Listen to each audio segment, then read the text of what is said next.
Hello guys, welcome to Sowji small kitchen. ఈరోజు ఎమ్మి బ్రేక్ఫాస్ట్తో మీ ముందుకు వచ్చేసానండి. ఏంటిదా అని ఆలోచిస్తున్నారా? చూస్తే అర్థమైపోయి ఉంటుంది మీకు కూడా. ఏంటిది అనుకుంటున్నారు? సేమియా ఉప్మా అండి. సేమియా ఉప్మా ఎంత బాగుంటుంది, చాలా బాగుంటుంది. ఇప్పుడు నేను చెప్పిన ప్రాసెస్లో చేసుకుంటే సేమియాలు చూస్తేనే తినాలనిపిస్తుంది, అంత బాగుంటుంది ఉప్మా. ఎందుకంటే పొడి పొడిగా అండ్ టేస్ట్ కూడా చాలా కమ్మగా ఉంటుంది. ఎంత పొడి పొడిగా ఉందో చూడొచ్చు సేమియా ఉప్మా అనేది.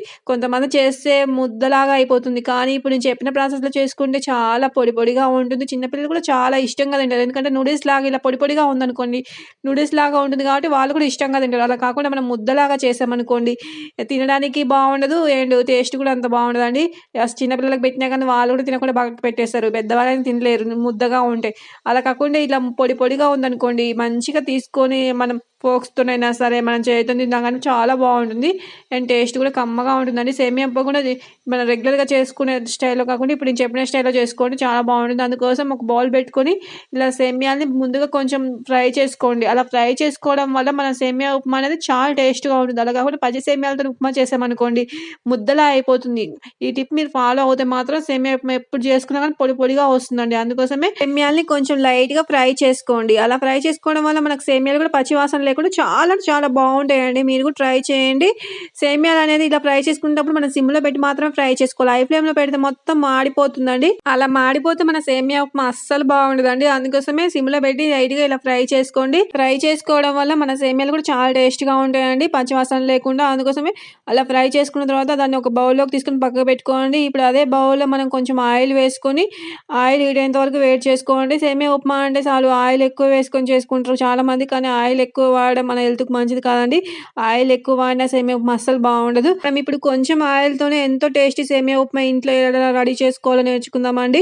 చూస్తున్నారుగా, కొంచెం ఆయిల్లో మనం ఇప్పుడు అన్ని పప్పులు మిక్స్ చేసి వేసుకుంటే అవన్నీ చాలా టేస్ట్గా ఉంటాయండి. ఆయిల్లో ఫ్రై అయినప్పుడు మనం తినేటప్పుడు కూడా మధ్య మధ్యలో ఆ పప్పులు తగులుతుంటే చాలా బాగుంటాయి. అందుకోసం అన్ని పప్పులు కొన్ని మిక్స్ చేసుకొని ఎక్కువనే వేసుకోండి. అవన్నీ ఆయిల్లో ఫ్రై అయిన తర్వాత కొంచెం ఆవాలు, జీలకర్ర అండ్ పచ్చిమిర్చి, ఆనియన్స్ ఇవన్నీ కూడా వేసుకొని బాగా ఆయిల్లో ఫ్రై చేసుకోండి. ఇవన్నీ వేసుకోవడం వల్ల మనకు టేస్ట్ అనేది చాలా బాగుంటుంది ఉప్మా. అందుకోసం ఇవన్నీ వేసుకొని బాగా ఫ్రై చేసుకోండి ఆయిల్లో. అలాగే కొంచెం కరివేపాకు కూడా వేసుకొని, మీ దగ్గర ఉంటే వేసుకొని, లేకపోతే అవాయిడ్ చేయండి. కొంచెం జీడిపప్పు కూడా వేసుకున్నా చాలా బాగుంటుంది, అది మీ ఇష్టం. పల్లీలు, ఈ జీడిపప్పు ఇవన్నీ కూడా ఇష్టం ఉంటే వేసుకోండి, లేకపోతే అవాయిడ్ చేయండి.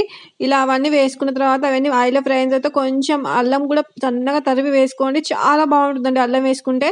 మధ్య మధ్యలో మనకు అల్లం ఫ్లేవర్ మంచి తగులుతుంటే ఎంత బాగుంటుందో, కమ్మగా ఉంటుంది. అందుకోసమే ఇలా అల్లాన్ని చిన్న చిన్న ముక్కల్లాగా లేకపోతే సన్నగా తరిగినా కానీ కొంచెం ఇలా సన్నగా తరుక్కొని వేసుకుంటే ఎంత బాగుంటుందో. మీరు కూడా ట్రై చేయండి. అవి అల్లం ముక్కలు కూడా వేసుకున్న తర్వాత అవి కూడా కొంచెం ఆయిల్లో ఫ్రై చేసుకోండి. అవన్నీ ఆయిల్లో బాగా ఫ్రై అయితేనే మనకు ఉప్మా అనేది చాలా టేస్ట్గా ఉంటుంది. చూడొచ్చు, నేను కొంచెం ఆయిల్తోనే మనం ఇవన్నీ ఫ్రై చేస్తున్నాను. మీరు కూడా కొంచెం ఆయిల్ తీసుకొని ఇలా ఫ్రై చేసుకొని మంచిగా చేసుకోండి. ఉప్మా హెల్త్కి చాలా మంచిది అండ్ టేస్ట్ కూడా చాలా కమ్మగా ఉంటుంది. ఇవన్నీ ఆయిల్లో బాగా ఫ్రై అయ్యేంత వరకు ఫ్రై చేసుకోండి. సిమ్లో పెట్టి మాత్రం ఫ్రై చేసుకోండి, హై ఫ్లేమ్లో పెడితే మొత్తం మాడిపోతాయి, అస్సలు బాగుండదు. కాబట్టి సిమ్లో పెట్టి ఫ్రై చేసుకోండి. నేను ఒక గ్లాస్ సేమియా తీసుకుంటే ఒక గ్లాస్ వాటర్ తీసుకున్నానండి.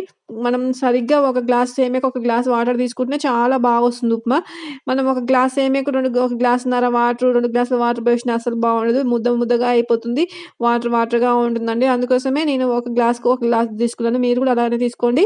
అలా తీసుకున్న తర్వాత ఆ వాటర్ని వేసి కొంచెం సాల్ట్ కూడా వేసుకోండి. నేను రాక్ సాల్ట్ వేసాను, మీ దగ్గర రాక్ సాల్ట్ లేకపోతే మామూలు సాల్ట్ అయినా వేసుకొని ఇలా మూత పెట్టి బాగా వాటర్ అన్ని బాగా మరిగేంత వరకు మరిగించుకోండి. అనేది బాగా బాయిల్ అయిన తర్వాత మనం ఇలా సేమియాలు వేసుకుంటే చాలా బాగుంటుంది. చూడొచ్చు, మనం ఇందాక వేయించుకున్న సేమియాలు ఎంత బాగా పొడి పొడిగా ఉన్నాయో. అందుకోసమే ఇలా కొంచెం లైట్గా మనం వేయించుకొని ఉప్మా చేసుకుంటే చాలా బాగుంటుందండి సేమియాలని. మీరు కూడా ఒకసారి ఇలా ట్రై చేయండి. మనం వేయించుకున్నా అని చెప్పి కూడా తెలియకుండా కొంచెం లైట్గా నేను వేయించుకున్నాను, ఎక్కువ కూడా వేయించుకోలేదు. మనం పర్టికులర్గా చూసినా కనిపిస్తుంది, లేకపోతే కనపడదు వేయించినట్టు కూడా. అందుకోసమే కొంచెం లైట్గా వేయించుకుంటే సరిపోతుంది. అలా వేయించుకున్న తర్వాత మనం పక్కకు పెట్టుకున్న సేమియాలని ఇప్పుడు వాటర్ బాగా బాయిల్ అయిన తర్వాత ఆ సేమియాని ఇందులో యాడ్ చేసుకోవాలండి. అలా యాడ్ చేసుకునేటప్పుడు మనం కలుపుకోవాల్సిన అవసరం కూడా లేదు, మొత్తం మనం వేసిన తర్వాత లాస్ట్ కలుపుకుంటే సరిపోతుంది. చూస్తున్నాగా, అన్ని సేమియాలు వేసుకున్న తర్వాత ఇలా మంచిగా కలుపుకోండి. నేను కరెక్ట్గా ఒక గ్లాస్ సేమియాకి ఒక గ్లాస్ వాటర్ తీసుకున్నాను కాబట్టి సేమియా అనేది ఇలా కలుపుకోవడం వల్ల తొందరగా ఉడికిపోతుంది అండ్ సేమియా కూడా పొడి పొడిగా అండ్ టేస్ట్గా ఉంటుంది. అలా కాకుండా మనం ఎక్కువ వాటర్ వేసుకుంటే ముద్ద ముద్దగా అండ్ వాటర్‌గా ఉంటే అస్సలు బాగుండదు. అందుకోసమే ఇలా కొంచెం వాటర్‌లోనే మనం సేమియా ఉప్మా చేసుకుంటే చాలా బాగుంటుందండి. ఇలా సేమియాలు వేసుకున్న తర్వాత బాగా కలుపుకోండి. లేకపోతే కొన్ని ఉడుకుతాయి, కొన్ని ఉడకవు. అందుకోసమే ఇలా ఈవెన్ బాగా కలుపుకోవడం వల్ల అన్నీ కూడా బాగా ఉడుకుతాయి సేమియాలనేవి. అండ్ పొడి పొడిగా ఉంటుంది. చూడొచ్చు మనం ఇలా కలుపుతున్నప్పుడు మొత్తం ఈవెన్ అన్ని సేమియాలు కూడా బాగా ఉడికి టేస్ట్ అనేది చాలా బాగుంటుంది. అందుకోసమే ఇలా మంచిగా కలుపుకోండి. మూత పెట్టి మనం సిమ్‌లో ఒక 5 మినిట్స్ మగ్గనిచ్చిన తర్వాత చూస్తే సేమియాలన్నీ బాగా ఉడికిపోయాయి.